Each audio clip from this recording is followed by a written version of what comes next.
আসলে গতকালকে তারেক জিয়া প্রায় 10টা না 9টা জেলায় একত্রে 12টা এরকম হবে সেখানে ভার্চুয়াল এসে বক্তব্য রেখেছে।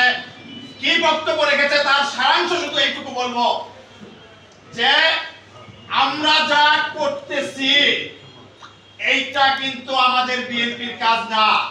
বিএনপি কিন্তু এখনো ক্ষমতায় যায় নাই, বিএনপি এখনো বিরোধী দলে। সুতরাং হিসাব করে কাজ করবেন।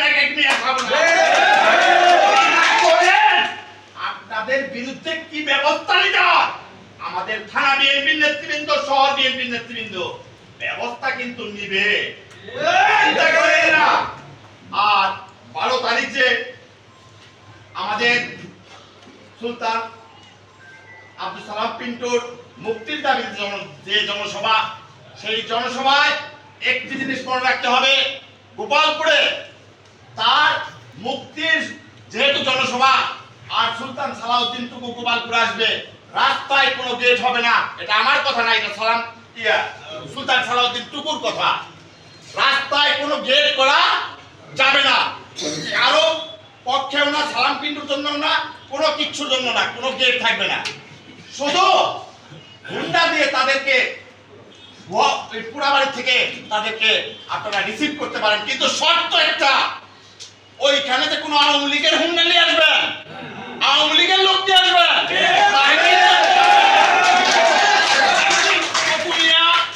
কি ক্যামেরা পাঠাবে, ওটা কি বলে, ড্রোন, অরিজিনাল পাঠাবে। ওই ড্রোন ক্যামেরায় ধরা করবে কে আওয়ামী লীগের হুন্ডা নিয়ে আইসা ওই হুন্ডা বহরে তারা রিসিভ করতে আসছে। এটা কিন্তু আসবে।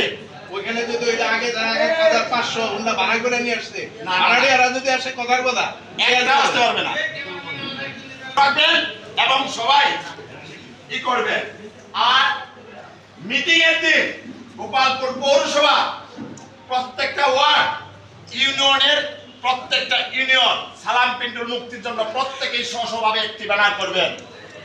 অঙ্গ সংগঠন এটা বিএনপির নেতৃবৃন্দরা বলবে, তবে আমার মনে হয় ব্যানারে যেন বিল্ডিং গুলা চতুর্দিকে সে থাকে যে আব্দুল সালাম পিন্টুর মুক্তি চাই। এটা স্ব সংগঠনের উদ্যোগে আপনারা করবেন। এটা থানা নেতৃবৃন্দ আপনাদেরকে নির্দেশ দিবে, সেইভাবে আপনারা করবেন।